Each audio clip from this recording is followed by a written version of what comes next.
Hello, good evening, and welcome to the Talkin Kop. I'm Gav. I have Seany with me, and in the next 10 minutes or so, Keith should be joining us as well. Liverpool played two friendlies today at home to Sevilla and Las Palmas.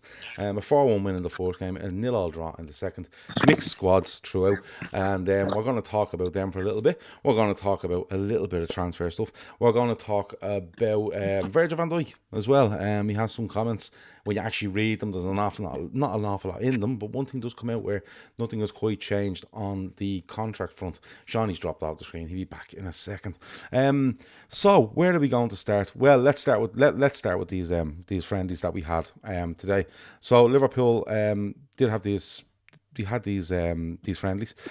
Started with Sevilla, half 12 today, and apparently was picked for half 12 because Liverpool play at half 12 next week, and Slot wanted to get them into this half 12 groove. Apparently, I don't know if I believe that, but that's what they're saying. Seany, we'll talk about the second friendly in a little bit, but the first one, you see a very strong side from Liverpool. A couple of surprises for me on not who's not in the team, but not even in the squad. They're left for the second game. It's McAllister, it's Szoboszlai. With Gravenberch in midfield, you see Salah and Diaz each side of Jota. You see Van Dijk beside Kwanzaa. Trent comes back in. Costas is left back, and you have Alisson, of course, in goal. And it's a run out. It's minutes. Don't get injured. All that sort of stuff. But we always say that kind of game before the season starts is the one where you start to see what way you might pick a team. And very strong he went. I have to say, first half in particular, very impressed by what Liverpool were doing. It was a mixture for me of what he's done in pre-season, and he went back to a little bit of the Klopp stuff with the inverted stuff and that. But I was really impressed with the way we passed around. We were patient, and then we were clinical when we needed to be. Yeah. I agree with what you said. It was one of those things when sorry, I'm having a bit of a mirror here. Yeah, someone's saying they're getting feedback. That might be you clicking on the table or clicking a pen or nail clippers or something. It could be anything. Yeah, Seany's ADHD. Anyway, we'd be grand. No, I was out earlier in the day when I was waiting for the game to come on, and then I checked Instagram and I seen the lineup. So an hour actually before the game. When I seen the lineup an hour before the game, I was thinking to myself, yeah, look, that's probably what the team's gonna look like on Saturday. So yeah, once I seen that lineup, then I was then I started to kind of get a little bit of excited about what we were going to see, because to be honest with you, Gav, regardless of all the noise and everything going on off the pitch, I think Liverpool have been seriously impressive in what's gone on the pitch since the pre-season started. To be honest with you, I think there's been some absolutely excellent performances, and like you said, the first half today, we've seen some absolutely scintillating stuff from Liverpool. I know we'll go through the goals in particular, and you could see exactly which players were thriving in the system. Now it's early days, but I have to say, very, very impressed by what I saw today. I didn't see any of the second game, but definitely the first game against Sevilla. Control, aggressive in attack, aggressive when the ball's being turned over, ball retention, Alisson's distribution, Gravenberch's all-round game. Mo Salah, looking like he's a 28-year-old Mo again. Honest to God, I was delighted with the performance, and I genuinely, me, Gav, I've been kind of saying it for the last while. I'm not really into the football coming back, and I'm not really ready. I'm absolutely buzzing now for Saturday, because some of the football in the first half, in the first game, was absolutely electric. The thing for me, what it was, when I was watching it, what impressed me most, he wants everything to be perfect. He wants the short passes to be perfect. He wants them to go long when they need to. He wants them to switch the ball. He doesn't want us to be one-dimensional, like they just pass the ball around. A bit like Roy Evans' team in around 94, where, like, honestly, Shawnee, in 1994, Liverpool had 70% of the ball and went fucking nowhere with it. They just passed it for the sake of passing. Jamie Redknapp and the lads, right? But what impressed me most was they know that there's still teething problems, but what they're doing is they're making up with these teething problems by working so fucking hard to get the ball back. And that's not a new thing. Klopp's team used to do it. But what they're doing is they're forcing, instead of going after a team and allowing them to try and move up the pitch, they're actually going after teams and forcing them back, constantly back. Your only option is to go back here. And what we want you to do is we want you to go back and try something into midfield, or go along and we'll trust our centre backs and our midfielders to sweep that up and we go again. That was really impressive from them. And the work rate that's there, I know it's pre-season, but they're coming back to fitness. A couple of players there today haven't played an awful lot of football in pre-season. They did play in the Copa America, McAllister. You've got Diaz, Jota's done a little bit in America, but just the way they worked so hard. And it seems to be, if we lose it, we go after it, but we in no way are they allowed to play forward. It's simply not an option. You have to go backwards, and then we'll fucking deal with you from there. Can I talk about the goal for Diaz? I have to get it out. The goal for Diaz to make it 3-0.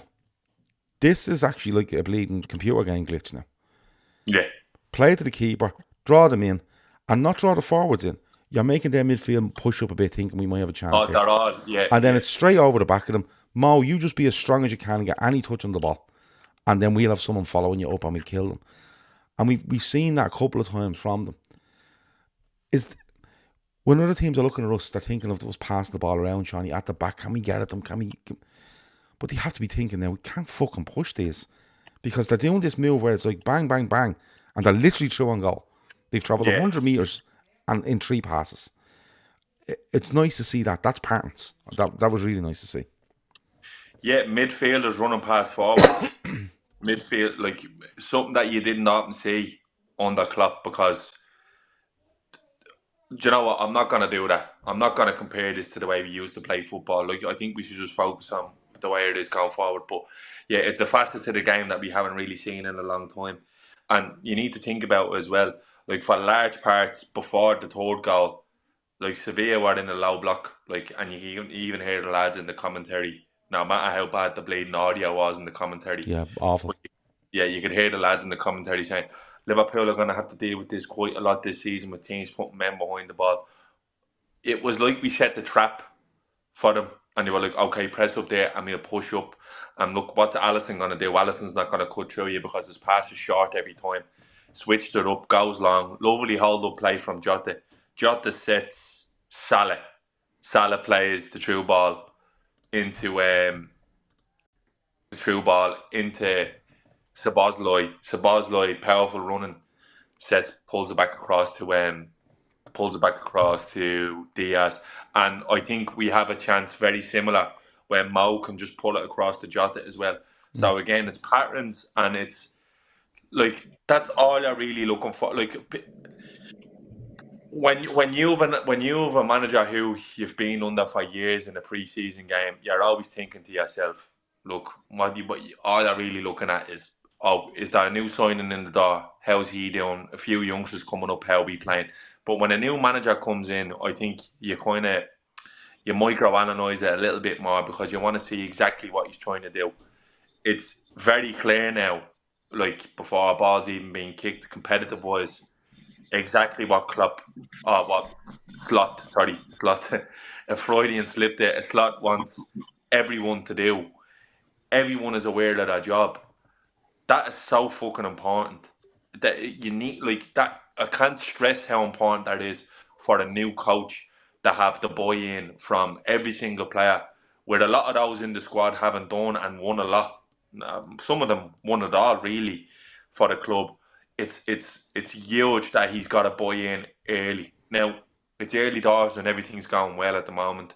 I'm sure there will be a few apple carts knocked over and people upset along the way, but that is just part of being in the transition. But I have to say, Gav, the early signs of what's going on the pitch are, like, for me, I've enjoyed it so much whereas I thought I wouldn't have any investment in these preseason games. But watching that today, like, I genuinely enjoyed it. Like, some of the football was like fucking unbelievable, and we're still getting the moments of magic, like the fourth goal. But the movement, the passing, the patience, the diligence to do that work when they've lost the ball retention, which is something I'm huge on, and just in football in general. I think something we failed to do majorly on that Klopp was, I think, sometimes we just didn't look after the ball enough.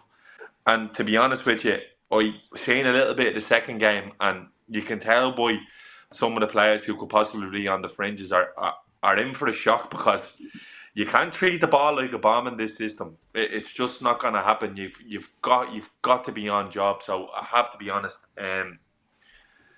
I'm absolutely fucking buzzing for Ipswich away now next Saturday. Genuinely am. I'm dying for the league to start now, because I'm honestly. I can't wait for either. I really, really can't. Keith, how are you? I'm good. Yeah, I'm good. Yeah. Can I ask you, just on the selections today, and maybe I'm reading too much into this, but you know, Alisson comes back in, but again, Kwanzaa not moved from the right. That's his position, and he's in with Van Dijk. Trent goes in at right back. Tsimikas, interestingly, stays at left back because Robertson hasn't done enough, hasn't played any football. You know, and then you look at midfield. McAllister hasn't played in the pre-season. Szoboszlai has played a lot. Gravenberch has played a bit. And then Diaz, who hasn't played any, is straight back in again. And it always is a pointer to next week. But a couple of those players, there's been an awful lot of talk around. You know, we have the Zubimendi stuff, which we'll get onto in a bit. Where does Zubimendi fit if he comes in? Are they going to start Trent? Bradley's being excellent. What's going to happen at left back? There's still rumours going on there. And of course, the Diaz, everyone has Diaz going out this summer. But like, for as ruthless as I think he is, Slot, and for as much as he wants to see things going on, he seems very, I'm making my decision, I'm making it now. These are my lads. Yeah, the team selection was interesting, and I think it is a nod for next week. So obviously, I only jumped in late there, and I got the end of Shawnee, what you were saying there. And the thing that stands out to me was about keeping the ball and not being a bleeding bomb squad with the ball. And you could see the players that were in that second team. To me, Endo has no future at the club now. It's sort of clear as crystal, really, that he doesn't rate him because he hasn't really figured much. Konate, and there was another one. Who the fuck was the other one? Konate and Nunez, Darwin. I thought in the second game, the bits I seen, they weren't looking after the ball. Now, it could have got better as the game went on because I only seen up till half time. But it was telling that those three players are probably the worst, maybe least comfortable with the ball. Do you know what I mean? I think on the Nunez one though, I think a shortage of strikers means that he has. Oh to yeah, them I'm not saying Nunez is bombed. Like I'm just I'm not, because even if you look at it, like I was very surprised Elliot wasn't in that kind of, even that AD that played the first game. You know, I think it was sort of Gravenberch. I think has come out and maybe been a bit of a surprise package. I thought he was excellent. I think he's been very good the last couple of games, to be honest, playing in that new system.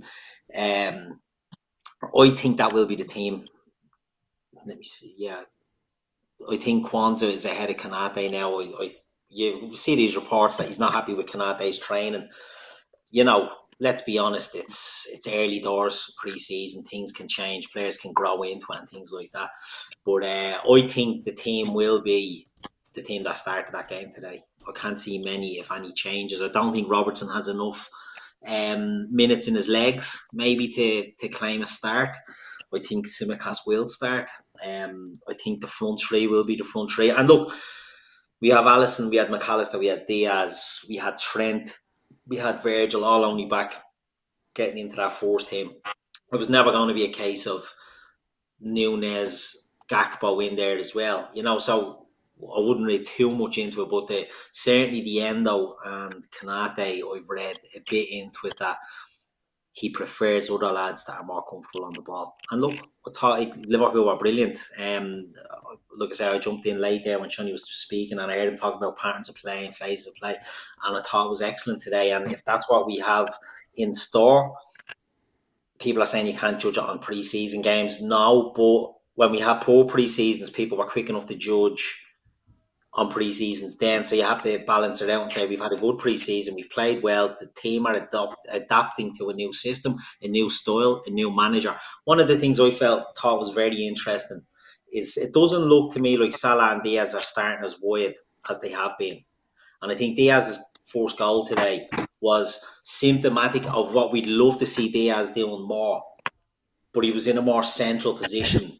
Maybe not central position, but he was sort of coming He's in. 15 yards in from the touchline rather than being on. Rather than cutting in from the touchline and ending up at the edge of the box, he's cutting in from the edge of the box and ending up, in a position that he can score. Yeah. And I think if that's something we see more of, I'd be a big fan of that. I think even with the likes of Salah on the other side, if he's starting a bit more, as I say, further away from the touchline, that'll be a plus for him as well. I can see him getting goals and feeding some amount of goals, and certainly the first half of the season. So I took the pre-season, and today especially, I thought the team played well. I thought they're shaping up nicely going into it.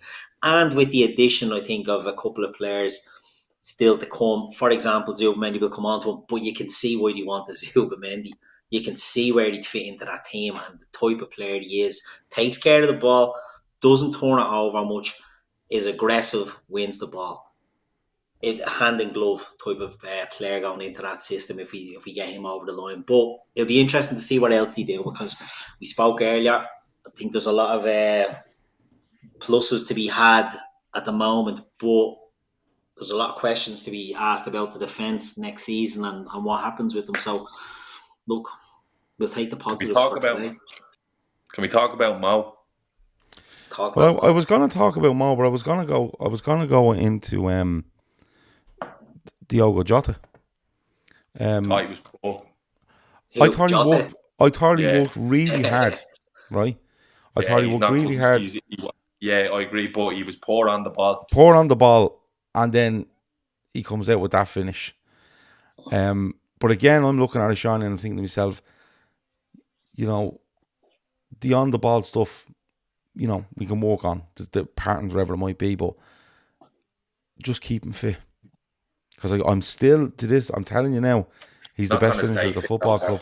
Yeah, I know, but he never has. That's I know. problem. And listen, I don't know whether if they putting him central and keeping him central kind of saves him a bit rather than tearing up and down wings, trying to fucking chase people and stuff. I don't know if that, but he was working really hard. But my own thing on Jota today was, on the ball, he was probably a little bit above average, not great. Off the ball, worked really hard. He was constantly looking around to see where do I go to press this to make it right, and then he sticks that fucking thing in the top corner. It's stupid. But go on, talk to me about Mo. I'm interested. Yeah, do you know what? I'm doing a 180 on Mo in terms of how I feel about where we should go with him in the future, and I think we have to give him a deal. We have to give him a deal. I don't know what the story is. It's like he drank the fucking elixir of life when he went away. Like, since Mo came back from AFCON, I think everyone was gone, and everyone knows I'm a Mo cheerleader. Like, I was digging people out and they were getting on his back last year, but when the last 6 months of the season, it was like, if he wasn't giving you goals or assists, he was giving you nothing. Whereas this pre-season, it's the complete antithesis. Like, everything attacking wise is going through him. He looks as sharp as he's ever been in terms of his movement, his pace. He's come back a new man, and I think some players might feel a little bit, Klopp's gone and this, that and the other, and it might energise others, and it looks like to me that Salah is completely re-energised. I know it's early doors and he's always in nick when he comes back, but he looks like a 28-year-old again in terms of the way he's moving around the pitch, the way he's picking passes, the way he's setting up chances. Like, honest to God, Gav, like, I could get if it was a Matip situation and he's coming to the end of his contract and he's injured quite a lot and he's in and out, but like, honest to God, how are you going to replace this fella if he goes? I don't care what age he is. I'm saying, like, replacing a that fella. freak. Replacing that fella is you're making probably the best ever £60 million signing you're ever going to make, or you're going out and you're getting. I don't know of another player. Honestly, I don't know of another player on the planet that does what he does for Liverpool. And people will say, well, what about Mbappe and what about... If you look at what Mo Salah does for Liverpool, right? He's creating so much. He scores. He's selfless in what he's doing. Every facet to his game, he's a leader, right? There's loads of players out there that can skin a fella, score a goal, cross a ball, but they're not leaders. And he's a leader. Do you know what I mean? He stepped up in that aspect as well. He's literally taken. I think what he's done here is, I think he's nearly the contract situation probably is like a weight off his shoulders. What will be. I'm fucking under contract for a year. I'm not going to go anywhere. If I take another year, great. If I don't, it's under my terms at the end of the season, and the club will be happy with what they've got for me. And it's just like he's going on the pitch now, and it's like, yeah, give it to me. I'll pass it back to you. I'll chase that fella. I'll come inside. I'll 1-2 with you. I'll look to put you through. I'll look to fucking get across into you. I'll look to score. Just every little bit to his game. And I know there's brilliant wingers out there and they do loads of stuff. But when you look at all the different bits, the age he's at, the experience he has at Liverpool, it's so fucking hard to replace. It's nigh on impossible in my opinion. He's just so he's so fucking good, and I'd be banging for Liverpool and nailing him down. And look, there's just not a chance that fella's going to Saudi Arabia. There's just not a chance. He's just not. I don't care what they pay. Next year he's not even going, because he'll fancy himself to go somewhere and bang in goals for fun. You go PSG and playing Champions League still. That's the way. He looks like the ultimate competitor, and to see him back, like, he's a fucking joke. He doesn't get the respect for how good he is. If Mo was Brazilian, they'd literally be putting him in the pantheon of greats. I think he's become more of a playmaker in this team than an out-and-out attacker, right? And I think this is probably where he ends up getting the respect. Where, you know, he's the... How do I put this? A lot of people, when they watch Mo Salah, they just think, he's pacing his goals. And, you know, they want more creativity. You know, the sort of way. We see loads of players throughout the year and they're really creative, but they don't really do it. They're creative. They're billed as creative players and people fawn over them. I think people look at Salah at times and think, he pace and he scores some goals and he gets penalties, but really is he this... I actually think Mo Salah could go this season and score 20 in all competitions, which would be low for him, right? Or could score 15 in all competitions, but get 25 to 30 assists. And people would give him more credit for that than 44 goals in his 4 seasons. Do you know what I'm trying to say? Because they feel like he's more rounded. He's such a fucking rounded footballer. But in the system he was playing last season, they were putting him out wide. And he was like really wide, and Keith's touching it with Diaz as well, really wide. Where this one is like, and Kev said something earlier which sparked me as well. He said, he's not too worried over the number 9s. The number 9s are there to just arrive and finish and stuff like that. And his Feyenoord team was very like that when you watch it. But if you get Mo and you get Diaz, that little bit inside the pitch, but they're effective and they're playing, you know, they're interchanging and stuff like that. I think you get more credit for that than he will for all the goals he scored. That's just where I am on him. And I'm okay with that, because if he gets more credit, it means he's fucking blown the league apart, and I'm absolutely fine with that. Keith, you know, Luis Diaz is the other one we haven't touched on. Thought he had a really good game. Doesn't start as wide, gets more involved. Good goal, like you said, coming from a position where he doesn't need 4 and 5 touches to get there to try shoot. It's literally on it, one touch, bang, and he's really good at it. And he's under the spotlight, isn't he? Because a lot of people have Luis Diaz leaving Liverpool this summer. Yeah, I certainly did when we done a show about it previously. I had him as one to go, but it was more so that I felt he was somebody that would maybe like to go, and that the age when Michael Edwards is coming back not into the club necessarily, but his influence will be there. In the background with Richard Hughes, I felt, you know, of his age and his output and his, you know, he might be one that he'd look to move on and he'd want to move on. And we've all said a piece about senior fucking Diaz as well. But I thought he was excellent today. I thought he looked sharp. As I said, I thought he was playing a little bit more in field. And maybe that was just me seeing a few things and it wasn't the case and he'd be playing out wide. As I said, I find him frustrating when he's hugging the touchline on that side because he's predictable, similar to Mo really. You know what they're going to do and they're not, when they're cutting in, they're not really in the position to do much. Whereas I found today, certainly with the first goal, he was in the position that he could cut in and strike and score, and I thought that was, and it'd be interesting to see Gakpo as well in that sort of, if that is the case, I think it'd benefit him as well, another cut in and shoot merchant. But I thought he was very good. I thought the first goal was lovely. I thought the second goal was a great goal. The move, if that's what we're going to see from Liverpool, happy days, because we've seen a similar type of goal now a couple of times in pre-season where we're breaking fast and we're slipping in a through ball. Players are running through, players are sparring. You have your wide player getting in on the end of it. Give us more of that as the season goes on. And if a player like Diaz can hit the ground running, if he can hit a run of form, I think there is goals in him. We haven't seen it yet. But I do think he has the ability to get a good number of goals. He's getting compared with Sadio Mane, obviously, because he became Sadio Mane's replacement. I don't think he'll do that because I don't think he's as ruthless as Sadio Mane was. But you see, if you bring him in 15 yards in from the sideline, then you have to start looking for them levels. That's my well, that's what I'm expecting. If we can do that, I think he can hit. How many goals did he get last year? I think he got 13 all comp, 9 in the league, like 14 or 14 all comp. I think he could be looking at 20 all competition. And if you're getting 20 goals out of him, and you can nearly bank on 20 out of Mo, even if he's just having a half a season. You know what I mean? Like if he's having an okay season, you can nearly count on Salah to hit 20.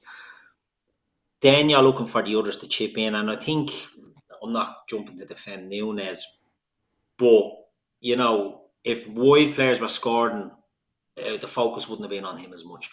If the wide players hadn't scored and your centre forwards missing fucking sitters after sitters, well, then the focus becomes on him as well. So I just think there's the real chance if we can get a Diaz hitting a run of form, hitting goals, playing well, I think it helps the attack, obviously. But it'll be interesting to see what happens. Like I said, I read into that will be the starting lineup next week, and I think he has a chance to go in and nail it down. But there's other players there looking at that position. Cody Gakpo will be sniffing around there. I think that looks his best position as well.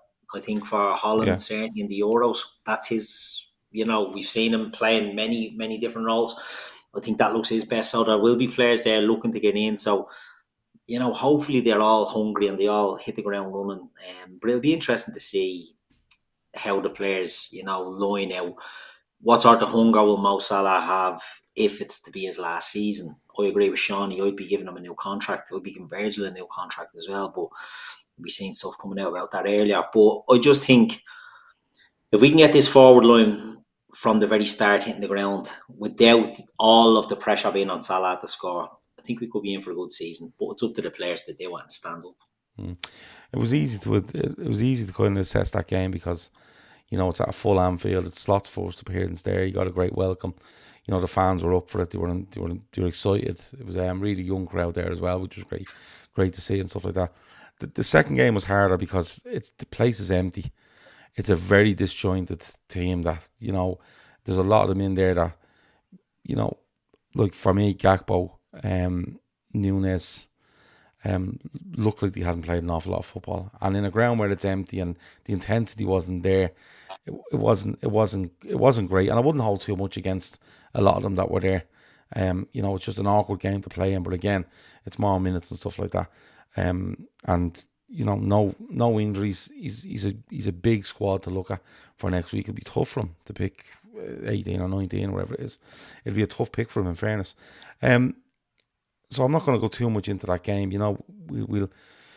We'll see next Saturday at about 11:30 who he's picked, and you'll start to get a feel as to what way he's going. But there's quite a few in that team, or in that second 11 that play at 5:30 that you'll probably see in the squad anyway. So there's one thing I want to say as well before we do move off this. If you looked at his Feyenoord selections last year, there's a lot of changing. So I think it won't be a case of, if this is the team, it'll always be the team. I think he puts a lot of emphasis on workload and minutes, and isn't afraid to make big changes. Do you know what I mean? Like they'd have the Mexican striker in some games, you have the Japanese lad in some games. They'd have two, could be Timber and Weaver in midfield in one game, and it's another lad and someone else the next. I think there was a lot of. I think he does look at fitness and he looks at keeping them in maximum. What's the word? Come on, Keith, you can do it. Maximum, I don't know. They have to be physically. He doesn't want to put them hitting the red. Not the way with Klopp. They play them condition. There we go. Maximum condition. He wants them in that, and doesn't want them going into the red. So it'll be interesting to see if there is a lot of rotation, which I think could benefit them. You know what I mean? But it's all new, and I'm excited by what we're seeing so far. He made the point after the United game, and I think it was, I can't remember, it was one of the players who basically came out and said, like, he's just drilling into us by playing games every 3 days. Like, it's as simple as that. We're setting up the season that we're playing games every 3 days, which is usually the case when you get to around October. After that second international break, it's normally 3 games, a game every 3 days. So I think he's getting into that mindset, which, like, when we see the players that he's letting go, would suggest that, like, Liverpool plan on doing a lot of work in the next 19 days, you know, in terms of ins and outs. So there is that as well. And it's going to be horses for courses. I'm going to make a shout, though. I have a feeling that in time, the front three is going to be Diaz, Gakpo, and Salah. That's the way I think he's gonna go. I think he's gonna go with Gakpo through the middle. Taking care of the ball. Yeah, because he can take care of the ball. And going back to Kev's point earlier, he is spot on pretty much, because, like, yeah, man, Jimenez that was playing for for Feyenoord, absolutely brutal on the ball. But Slot's job was just like, I'm just gonna leave you in front of the goal, no further than the 18 yard, and if it comes to you, just put that in the net there. And that's what he done so well. People gave out about his link-up play, but he just left them as close to the goal as possible and relied on wider players to get goals, which Klopp done pretty much through his whole reign with Bobby in the middle. So I can just say, until he gets, because Jota is clinical, don't get me wrong. I don't think that doesn't need to be stated. Darwin has a lot of work to do. I think if he's going to find himself in this team, or that left side, or down there. And I'm not starting some witch hunt. I'm just telling you that I don't see him down the left at all for us. His technical capability and capacity is going to hinder him big time, I think, in this, because it's not this methodical, move the ball around, move your team around, keep the ball, pass the ball, to give it to a fella who, like, I've seen some of, again, it's his first game back, I've seen some of the highlights today, and I'm like... Yeah, but in fairness, I watched the whole game. Let's be honest, we've seen it. Yeah, no, I watched the whole game, and I'm going to be honest with you. I watched Darwin in this first game. Ball came into him to his feet on the halfway line, and Liverpool in all of his pre-season is about getting your touch on the ball and either getting it to a player or keeping it and looking to pass and looking to get in behind it. And he tried to flick to Endo, who it didn't get to. Then the ball went down the line, and on the halfway line, and he burned the fella down the left wing, came inside, and he had a good, decent shot. Keeper saved it. He's offside for the goal, right? But if he's actually not there, he can't get near the ball. Ben Doak should head the ball towards goal. He doesn't. He kind of gets caught in between both, and it's nearly back across goal, but looking like an attempt on goal. Darwin gets up and gets his foot to it and smashes it in the net, and he's offside. But people going, offside. If he's actually onside, there's no way he's getting anywhere fucking near the ball, because the defenders are 5, 6, 7 yards out. He cannot physically get to the ball without being offside, to be fair. And if he's not there, it just sails wide of the goal, and we're not talking about it. But the one that not annoyed me, but he broke out and the ball was played to him, and all he had to do was take a touch and put it down the right wing. I think Doak and Bradley were gone. And he took 3 or 4 touches, and then he stretched to get one to Gakpo, and the thing lost momentum. He worked hard. He worked hard. He made some good runs in behind when Liverpool were on the edge of their box. He made some good movement. He cut a few ones back, but anything on Feyenoord I've watched, the big thing with that centre forward has to be, and I've watched loads of the goals now just to see when your man is it Jimenez or Martinez, whatever his name is, to play with him, right? What he done all the time. And I've said this a few times. If he makes a run from say the penalty spot, on line with the penalty spot, and even attempts to go wide with it, to run wide off the ball, like he's basically telling his wingers, now you go into that space I vacate and you get a shot away. If he stays where he is centrally, he's looking for his wingers to go by people or get it into his feet. And I am with Kevin this because I think Jota worked really hard off the ball, but on the ball, he probably doesn't need to get that involved because we're over flooding it in those positions where Diaz was getting and Salah was getting, and it would be more about a finisher. And that's where I think Jota comes into it. That's where I think Gakpo might be let down. But I think Gakpo ends up challenging on the left with Diaz. I don't think you see Nunez down the left. I think he's going to end up with Jota and Nunez, and he's going to go with both of them. He's going to say, listen, just fucking put the ball in the net. We'll make the chances, you put the ball in the net and work hard. And I think we'll be all right. But a big story, I think that came out this evening was with regards to Virgil van Dijk. The news is that he still hasn't been offered a contract by Liverpool. He's into his last year of his deal. I'm going to read out some quotes that actually supplied us. It says, the Liverpool captain was asked about his contract. While he playfully groaned at the raising of the subject that is likely to become a recurring theme, he added, there are no changes at the moment. He continued, I'm positive and confident. Obviously, I think we should get some signings based on how long the season will go, but I think the club are working behind the scenes, and I'm fully convinced, and I trust the club, that they will do the right thing for us and get the best possible squad in order to compete in every competition. They were the main quotes out of it, right? Keith, I don't know if he said there's been no change, right? There are no changes at the moment. I'm positive and confident, right? But if Virgil van Dijk hasn't been offered a contract and we're on the 11th of August and he's out of contract on the 30th of June, like the 1st of January creeps on you very fucking quick, Keith. Yeah. Like, it's the club captain. Yeah. I'm just reading something.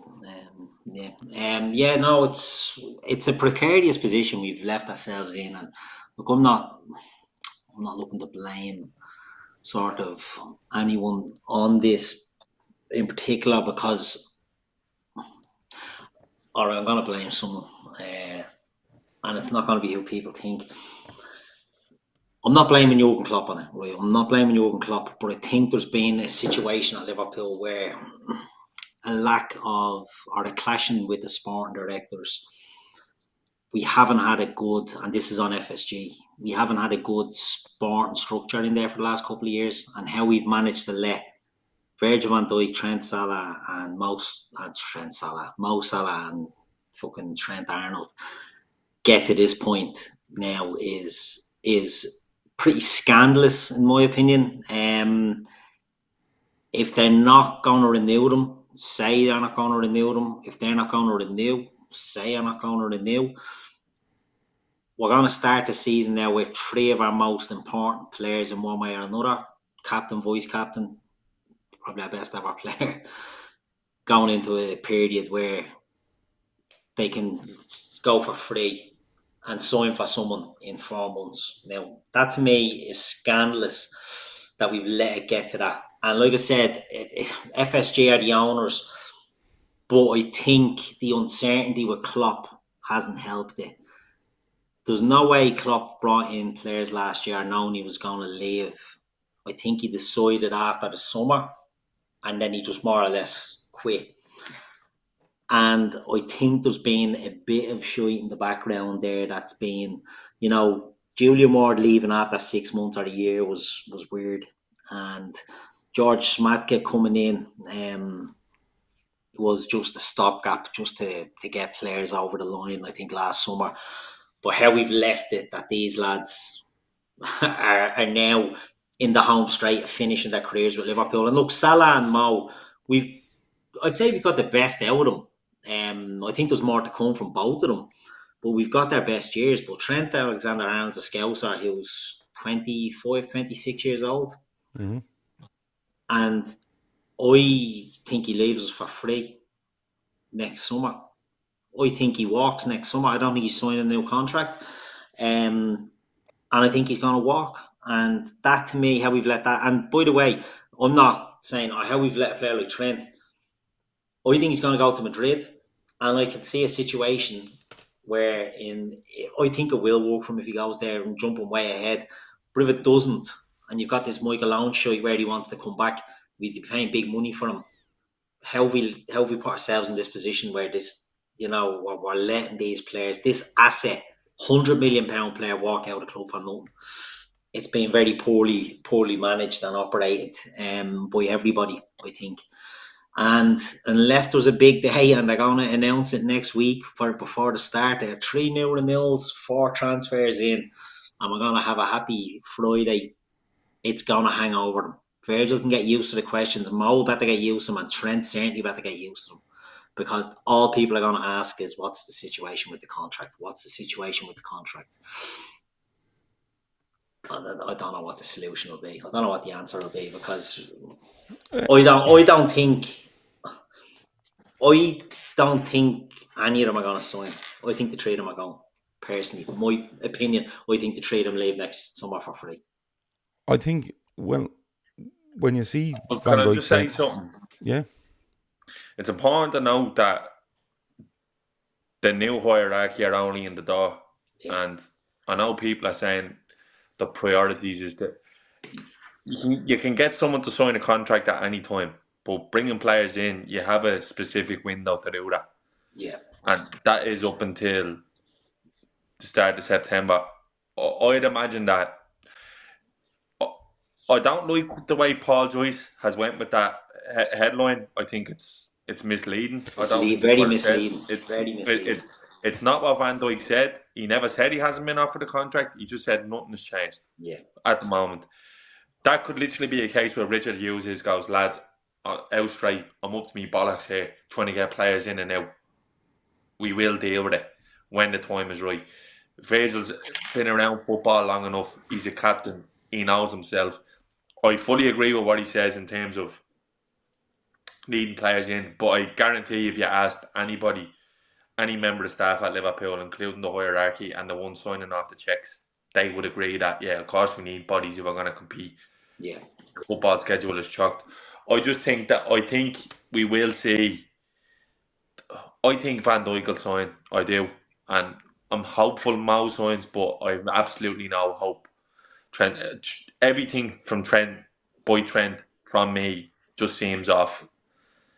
His demeanour, his body language, his presence on social media. He's the only one, I think, out of all the players hasn't put anything Liverpool related up. He's whacked up a few stories, but he's not put anything up. You see boys putting it up, that was Bosley, good to be home, all this stuff. And I'm being honest with you, and I'm not one of these people trying to tell you I'm a fucking body language expert, but it doesn't take a genius to walk out. He's walking around like a bear with a sore arse. Yeah, dressed in white like one of bleeding. We've seen it. Look, we've seen it. And look, I don't know whether, like, there's a few things that are kind of pointing to, like, Edwards and Hughes just wielding the axe here and going, that regime is gone and it's all new. Like, we're heavily in talks with that lad from Valencia, so that would tell you that Alisson's not extending as well. Like, Alisson's probably already been made aware of vice versa that you have another 2 years in your deal, and when we get to that bridge, it's sayonara. But I think the Virgil thing can be worked out quite quickly, to be honest with you. I think the Mo one can as well, because I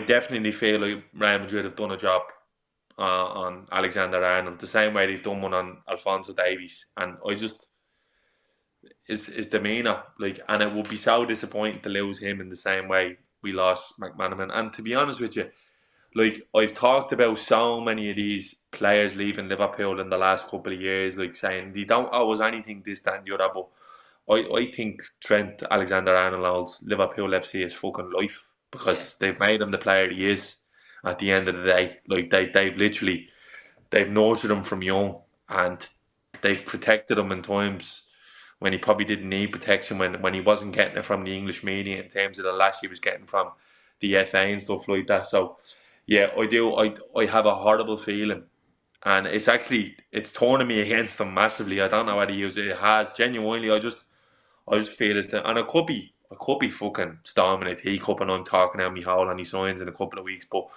I'm just going on the optics and how I see it. I was of the idea, Gavin. I think you followed, and I even think I said if he hasn't signed a contract before the whistle blows in the first Premier League game, he's out the gap, and I'm more convinced now than ever, to be honest with you. Yeah, you see, so my thing with it is, and it's listen, let's make it clear, we don't know whether the players are sitting there going not interested in new contract, right? We don't know if the club are sitting, or the club or the players are sitting there going, where's this new contract? And the club are going, yeah, wait for it. Or we don't know if the club have made 3 offers and the 3 boys aren't happy and negotiations are in place. We don't know that, right? We don't know any of it. I'm going to say that, right? My thing on them, though, is you said a word there earlier, and it's optics. You have a new manager in place, and what you want to do is you want to make this as clean as you possibly can from coming in. Yeah, he'll want to get rid of some players. Yeah, he'll want to bring some in. But you want to make this as, uneventful as possible with regards to the players that are currently there. So, get them sorted. Now, I don't believe Liverpool Football Club, as a club, want to lose Virgil van Dijk, Mo Salah, or Trent Alexander-Arnold. And I don't know. Trent could be asking for colossal money and they're going, you're not fucking getting that. You know what I mean? Like, Trent could be going, I want 350 grand a week. And they're going, we don't pay anyone that. Simple as. We pay Mo Salah. But he's doing it for fucking 6-7 years now. And he's like, look at him. But my biggest thing out of this is I feel sorry for Arne Slot. And I think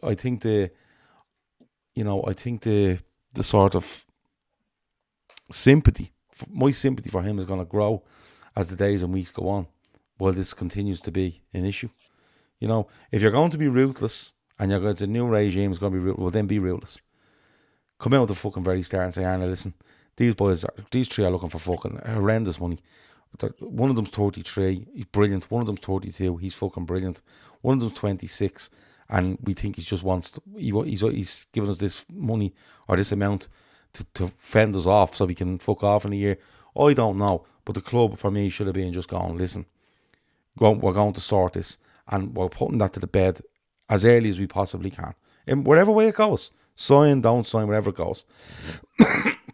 And it's going to ramp up on Arne Slot as this goes on. And Trent, all right, Virgil van Dijk is kind of, groaning at being asked these questions. But it's always going to be asked. Until it's sorted, he's going to be constantly asked. So my thing is, I don't know what's going on within it. But for the sake of Arne Slot, in a new job, new players around him, get it sorted. It's just less headaches to get out of the way, or having your way while you're trying to do this. And you know what? It also makes it clearer for players that you're trying to bring in. Yeah, listen, Trent is staying, Van Dijk staying, Salah staying. Because as much as we talk about Van Dijk and fucking whoever may be sitting there going, well, we want to see what they're all about. Players coming in are probably going, well, hold on, what's going on with these boys? Am I coming into this and they're all going? The sort of way. And I've seen people saying, Virgil wants to see what the owners are all about. If Virgil van Dijk doesn't know what the owners of Liverpool are all about by now, he'll never know. Because they haven't fucking changed a single bit. You know what I mean? They run it as a self-sufficient entity. What they earn, they spend, and that's how it goes. So, I don't know.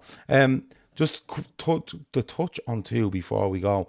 Shawnee, you mentioned that goalkeeper from Valencia. The rumour is growing again that Liverpool would sign him and loan him out for a year, possibly 2. And that does tie in with the Allison stuff and whatever else. But Bonkers said earlier, and I kept the Bonkers, you see, because I'm sound. Red Bull Salzburg have stepped up the pursuit of Liverpool midfielder Bobby Clark with an offer of around €9.6 million, £8.2 million. And Ashley said on the Clark bid, however, this is from James Pearce, however, their latest bid falls significantly short of Liverpool's valuation, and discussions between the clubs are ongoing. Salzburg hope that a compromise can be achieved. Then you have the Zubimendi stuff that is coming out, or he's making his mind about. I don't know what the fuck's going on there. But Sean, I'll come to you first, and then Keith. Are you surprised by the Clark one? And second question, this Zubimendi one, is it dragging on that long, or is it just because stuff was leaked on Tuesday we feel like this is going on forever? On Clark, yeah, I am a little bit surprised, to be honest with you. He did Sorry, I impress me want to throw last season. Carvalho in at Carvalho 20, possibly Yeah, up to 27 okay, million. okay, I'm gonna round off the fact that I see a lot of people are getting in forums. People are getting a little bit like they're getting a bit uncomfortable with the idea that Liverpool letting young players go. But a big change that's happened in football in more recent years, especially with big clubs, is that you don't realise that it's good having all these commercial sponsors and all these entities like Nike and Adidas and whoever it is pumping money into your club. Academy footballers are the lifeblood of every single top football club and key to how they operate in terms of that's where clubs make the biggest margins when they're Yes. turning over players Yeah. to bring in players. So they're signing a Bobby Clark from Newcastle for 700k and then they're probably going to sell him for 12, 13 million. Carvalho comes in, we pay a tribunal fee. I don't know how much it was in the end. 5 million. You're letting them go for 20. And that's what props up your business. That's what Man City have done excellently. That, like, outside of the cheating, if you look at exactly what they've done with academy players, that's how a lot of clubs operate, and that's why they buy them in bulk. They buy these lads in bulk. Trent comes in, and the other lad, the centre half that we got from West Ham, they come in, and it's we can pinch these for cheap now. We'll build them up, and then we'll give them a few runs first team. And if it's like in the case for Trent I know it's early days. Looks like he's going to be one who breaks through and makes it into your first team. Then you're happy. Or a Kwanzaa who breaks through and makes it into your first team. Or you send them out on a few loans in the championship and then you go, bang, there's the sweet spot. Perfect case, Tyler Morton. Like, he's literally in the middle of the road now in terms of the team. What are we going to do with him? Liverpool are in a position now where they can probably get 15 to 20 million for him. And that's the lifeblood. That's where they make a lot of that money. That's where they make most of the money. And that's what's happening here. I think that when people saying like, how he's assessing players for he's buying them, he's assessing who he's going to keep around as well. Like Slot's had very limited time with them, but I'd say he knows himself in his heart of hearts how much game time am I going to be able to give this kid. Yeah, I don't know. You see, but if he's going to heavily rotate, people think you need more players to heavily rotate. You actually don't. What you need is you need 22 squad members, or 20 outfield players, and the rotation there is that them 20 are absolute quality. It's literally like, and it actually leaves less chance for the younger guys. And exactly, and it's one of these things that I think is completely understated in football. That how important that market is of taking players in, building them up, and then if they're not quite good enough for you, it's kind of, is this a mid-table championship player or a mid-table Premier League player, mid to low-table Premier League player, or the championship player, and how much exactly are we going to get, and what's the flip? And I think that's why that Dijk as well is, and I love Ben Dijk, and for what it's worth, I wouldn't be selling him permanently. I'd be loaning him because I do think if he just he will be absolutely fucking brilliant. But they're probably going, they're crunching numbers and they're going, is this fella ever going to be worth more than he is now with that little bit of hype behind him? He could go to Southampton and end up back in fucking Aberdeen in 2 years, or we could be going back to Southampton in 2 years saying, listen, any chance? Like, you know what I mean? Yeah. Can we get we back? put a clause in where we buy him back in the next 2 years for excellence. And that's like, I think, so I'm not really sweating it that much. Carvalho, he did a decent pre-season, but look, he was never going to fit in. He's not going to fit. He's third in the line, and if you can make 20 million, and people say sell the boy, it's not sell the boy, it's just going, I have something that's probably worth more than it's ever going to be worth now. Why am I going to hold on to it? Because footballers are like used cars. The value will, if they're not performing correct, the value just depreciates rapidly. And the thing is, it's always in 6 month windows, because that's every time the window's open. So come Christmas, you're probably only getting 12 for Carvalho. He was only sitting on the bench for 4 months and playing a few Carabao Cup games. I think you just have to be clever with it. In terms of Zubimendi, I don't know how they haven't moved on. To be honest with you, I don't. The last update I seen on it was that the player had to be convinced, and the clubs are still in talks over structure. Like, why are we negotiating? And people going, he just has a release clause. Play it. Like, there's no look. You don't want to be giving up 51 million in 1 window on a. You just don't. Not at all. Like, Real Madrid didn't give the 50. I don't think I don't.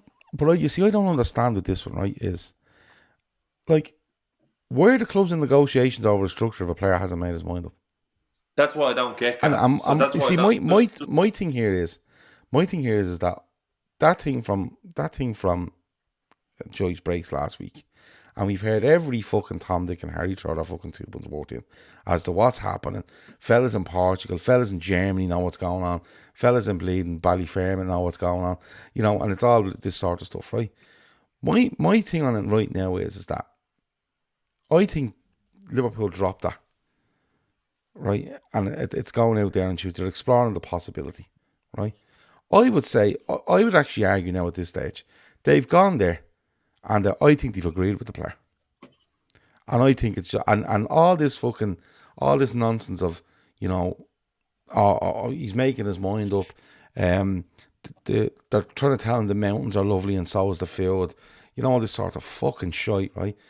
Like, honestly, I couldn't see Liverpool sitting around for 4 or 5 days trying to convince a fella to sign for them. I just can't see it. Because straight away, like, Shawnee, if I wanted you to come and work for me and I said, do you want to work for me? I'll offer you 3 times the money, and you're going to go, I don't know, like, because, like, that bus, I have to get 2 buses and, you know, all this sort of shit, whatever it is. After 3 or 4 days, I'm going, but you fuck off. You clearly don't want to work for me. Do you know what I mean? So, I don't know. Is it a case of just pushing through the fucking bullshit? I don't know. And again, going back to week, I actually don't know. Yeah, I said during the week I didn't think it'd happen, but I kind of got into the idea that I think the longer it goes on, the more likely it is. Because how long does it tell? Like, what's he gonna do, like 4 or 5 days and then just turn around and go? And if that does happen, let me tell you, like, that's fucking custard pie of the century, considering what happened last year. Because But that's what I'm saying. it should have That's been what I'm saying. it's like when if I go on a week's holidays, I have to do a handover in work to the person who's picking up my job. There's no way there wasn't something in the handover. But we know how transfers work, right?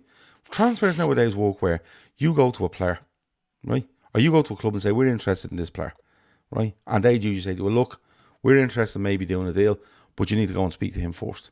There's no way Liverpool have spent so many days trying to convince him and trying to.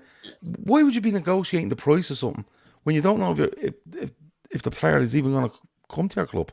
Yeah, no, look, I'm going to be the eternal optimist here. I think the feeling the clubs are just crunching it down about how it's going to be paid, and once that's sorted, it'll go through. That's my hope, because when you read a lot of the local stuff, because they're the most reliable journalists in Spain.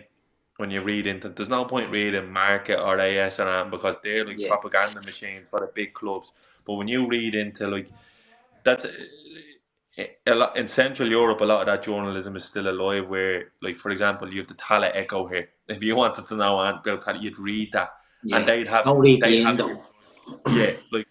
those little journalists in that area of Spain are also saying the same thing, basically, like, that the club are basically resigned to Zubimendi going, and it is like a matter of time. And then you get people like throwing around, like your man Jared Moreno, who hasn't a fucking clue, and Plettenberg, like a gobshite, like, you know, like like you said, Gav, there's no, like, it's stuff. It comes out in increments, and then whatever's said within between that is like Chinese whispers, and it just grows legs, and it could go anywhere.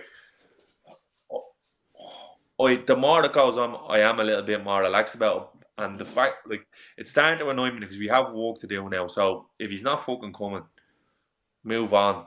Because at the end of the day, like, let's be honest, like, it's Silverman, don't get me wrong, suits this system perfectly and all, but way better players than him have torn down Liverpool. And another point I want to make on the people saying just pay the release clause.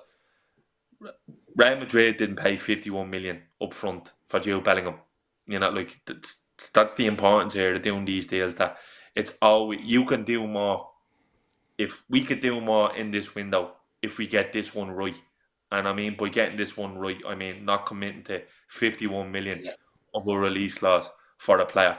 Like, I find it hard to believe that, because apparently the talks are going on the last 2 weeks. So I find it hard to believe that Diaz is putting that much time into this. Into a fella sitting in his gaff going, I don't know yet. Yeah, I don't know yet. Like, I'm It just doesn't not going make to do it. sense. Like, for example, imagine you wanted a fella to do a podcast and you're asking him for 2 weeks and he's like, oh, I don't know. You just get a pain in your bollocks. Yeah. Like, oh, look, I just go, no. look, if you want to I come on, get let me 2 know. messages and I get a pain in my bollocks. That's So, yeah, look, go with what the local journalists Spain side say, because the fuckers in England haven't got a clue, because they're not getting out from Liverpool. And I'd imagine that anything that the boys in San Sebastian are getting is directly from the club. And for me, what they're saying there is that they're more or less resigned to losing the player, and they're looking to get their man Pepelu from Valencia, who's a really good player. Who, let me tell you, is probably the biggest scumbag in the history of football. If you read into it, like, you think Trent's bad, potentially bad. Wait, you see what that fella done. Signed a lifetime contract with Valencia's rivals and then handed in a transfer request to sign for Valencia in the first window possible. So he's absolutely hated it. He's a doorboard. Yeah, look into it. It's actually it's a good story. But yeah, let's see. I just hope we move on. Look, we should be doing business outside of Zubimendi as well. I want to know about a left back, and I want to know about a centre back, and I want to know about a potential attacker if Carvalho's going and dog. So there's work to do. Yeah, I think so. Keith? But I think they're doing that work in the background. If we believe the Marmarchvili links, then that tells us that they're working on that in the background. Is there more stuff happening? I think there is. Can I give me opinion on all that stuff as well? Yeah, Right? so we're going to finish up Bobby now. Clark. You fill your boots. Bobby Clark. I think the Carvalho deal was interesting because it looks like we've absolutely got the fucking last drop out of that. We've got a great price and we've put in clauses and sell-ons and all that sort of stuff, which was sort of instrumental of Edwards when he was running the show. And as I said, Michael Edwards isn't working for Liverpool, he's working for FSG, but Richard Hughes is reporting into him. So I would imagine it's going to be on that lines. I think you get a good deal for Bobby Clark, you move him on, you might put a boy back in and see how it goes. It's a great place for him to go. Salzburg work under Pep Lunders. I think he will flourish there, and it'll be interesting to see if Liverpool do put any sort of boy back.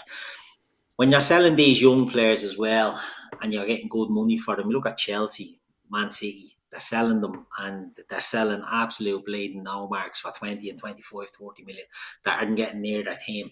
And we haven't been doing it. So you can look at it both ways. If they're not going to break into the team, you sell them and you use them as profit. And that's, nobody likes that side of business of football, but it's the way it is. Let's be honest about it. With Zubimendi, I said the other night that Zubimendi, I think, will happen, and I agree with what you both sort of said. The longer it's going on there, that it looks, if it wasn't going to happen, I think it would be dead in the water by now. I think Liverpool have convinced them to come. I think Sociedad did try and put a bleeding little emotional hammer on them to stay. I think Liverpool are just letting it play out. People are saying, oh, Liverpool need to walk away, need to put pressure, tell them, give them an ultimatum, all that shit. Liverpool won't do that.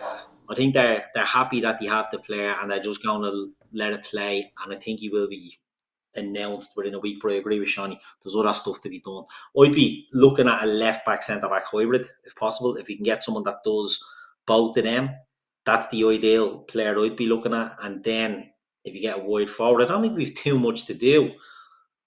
But we do need to get a wriggle on and get them done. You know, we do need to get them. And the keeper, it's very interesting that this one is coming out with one that, you know, has a lot of legs on it, because nobody's seen the end of Alisson, but Shawnee touched on it earlier. It could be a case that either Liverpool have made it clear that they won't be renewing him, or he's made it clear that he's not going to be staying on. But it looks like they're being proactive to try and get somebody who could be best in class as a replacement. So that's an interesting move. We just don't know what way it's going to go. these things, you look at Conor Gallagher, I don't think he's been unveiled yet, has he, as Atletico Madrid? Some of these transfers can take a long time to happen. Yeah, See, our he man was fell through tonight, that other fella, the Spanish lad, going to Chelsea. Yeah. the guy to Chelsea. Yeah, that's after collapsing that deal. He's the Atletico forward, is he? Now. Yeah. But he played for Alaves. Chelsea are off the wall. They signed the goalkeeper for 30 million there, and I swear to God, if I saw him stacking shelves in Spar, he wouldn't look out of place. No. He's full. I've never seen 43 players on the books. And come here, they're unbelievable. That's what some of our fans actually want. It's this madness in the window. Yeah. Yeah, I know. I saw someone today saying that we should be like United. Yeah, but some of that are ridiculous. Like, you know, when it comes down to it, though, when all's said and done, regardless of who was in charge of the football club, at the back end of last season, we were saying to ourselves, we probably need a midfielder, a centre back, and possibly a forward. We all said it, you know, the sort of way. It got heightened in midfield with regards to the way he's playing, and Endo's just, he's a player for certain situations in certain games. That's what he's fast becoming here. And so I think the Zubimendi one is quite. It needs to be done. It's simple as that. It needs to be done. I think if you look at the three that were in midfield there today, and you add Elliott in, you add maybe Jones in, and you add a Zubimendi, and I think you have a nice mix there of whatever it is, 6-7 players that if he's going to rotate, they're good. You know, the sort of way. But for me, just the Zubimendi thing is a bit mad. You know, it's a bit mad. If they're in there 2 days, talking to them, you're kind of going, yeah, okay. If they're there 2 weeks, that's not a fucking hope in hell. It's about the player making a decision. There's just not. It's impossible. There's no way Liverpool have gone in there for 2 weeks and went, listen, you have 2 weeks to make your mind up. There's not a fucking hope. They've gone in there and they've made it. I'd say the players went, yes, no problem. Okay, let's structure. Maybe give us a chance to get some players in. Maybe, you know, the guy you were talking about. So that's where I am on Zubimendi. Let's see what happens. But I agree with you. I think we should be working in the background. I don't like if this Zubimendi one runs till, you know, the 15th, 16th of August, which is 5 days away now at this stage. So I don't want to run away at that. But if it runs to that, Liverpool can't be turning around going, well, look, it was the 16th of August by the time we got that one done. You know, they should be looking at more. And, you know, there's little telling signs there. You know, Joe Gomez is put into the... Joe Gomez comes on for... You know, does he not come on today? Don't think he came on the second game. No, I think he came on.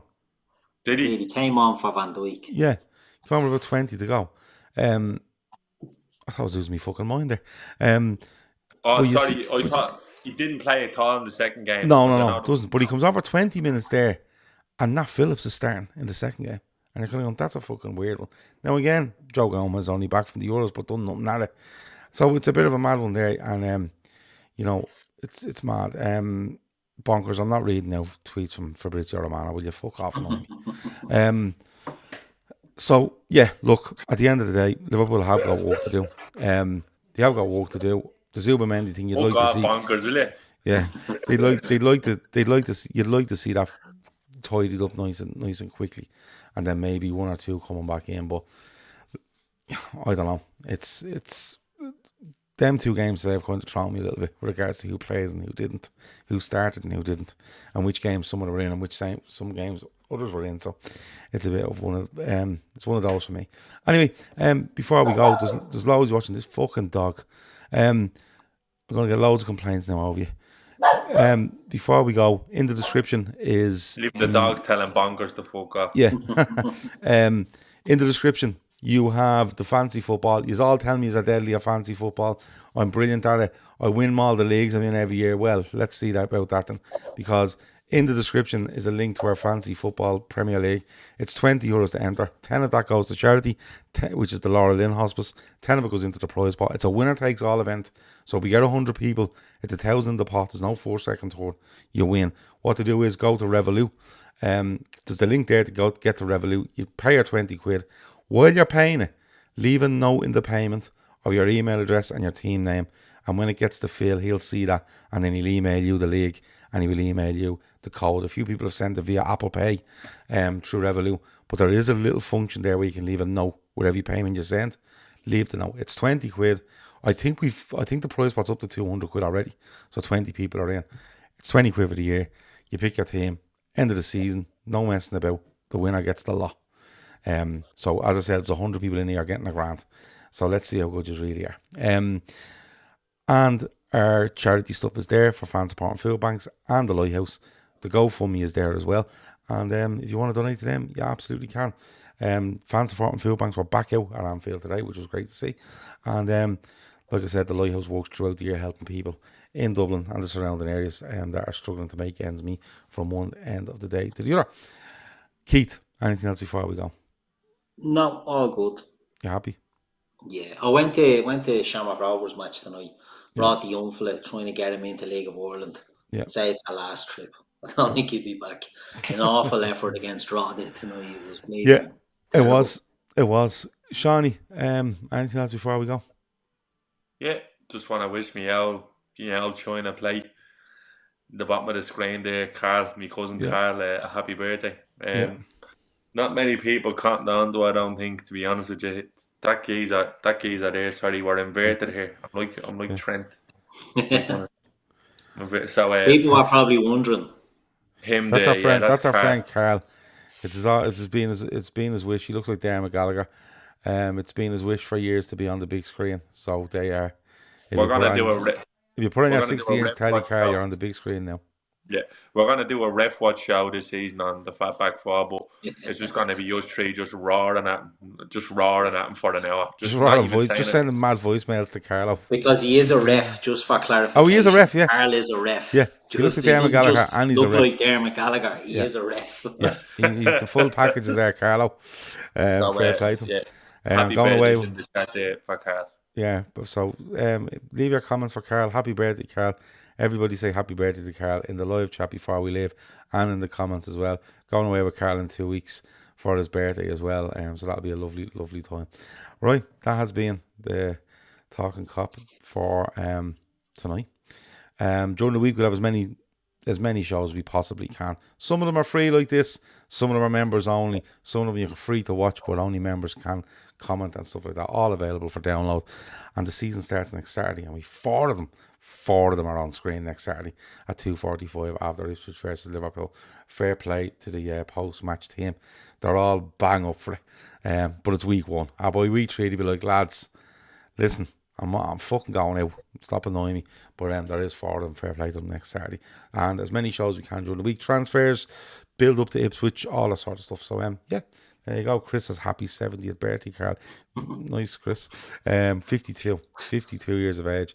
Andy says, happy birthday, Carl. It's Carl with a K. Just to let you know. Carl the ref is a great shout there from Graham. Carl the ref from Graham Smith, yeah. Happy birthday, Carl the ref. Isn't he the image of Dermot Gallagher? I tell you how much he looks like Dermot Gallagher, right? I actually seen a picture of Monday and I swore the lads were at the photoshopping Dermot Gallagher's head onto Carlo, but it was just still Carlo. It was the best thing ever. But right, we have to go. Yeah, I've nothing else. I've nothing to give out about. I was giving out this about the girl on the radio about the holidays of the day. Now nothing else has annoyed me since, so I'm in top form. That's been it. Talk to you in a bit. What? That's good that nothing's been annoying you. Like you've had a few a woman really got on me bleeding wick, but I'm not getting into it. Seen that, alright. Yeah. Can I suggest if we sign Zubimendi, we won't do any shows on it because we've done enough on him already. Fuck him. Yeah, we just do a 5-minute show. Just saying he's signed. No, I'm gonna slag him. If he signs and he plays against Brentford, I'm gonna slag him. Oh, yeah. I'm gonna call in Spanish. I'm gonna abuse him, kind of a little owl. Yeah, I'm trying to learn the Spanish myself. When I say learn, I'm just putting random comments into Google, Spanish to English. It's the bizzo. Right, I'm going. Good luck. Talk to you in a bit. Over and out.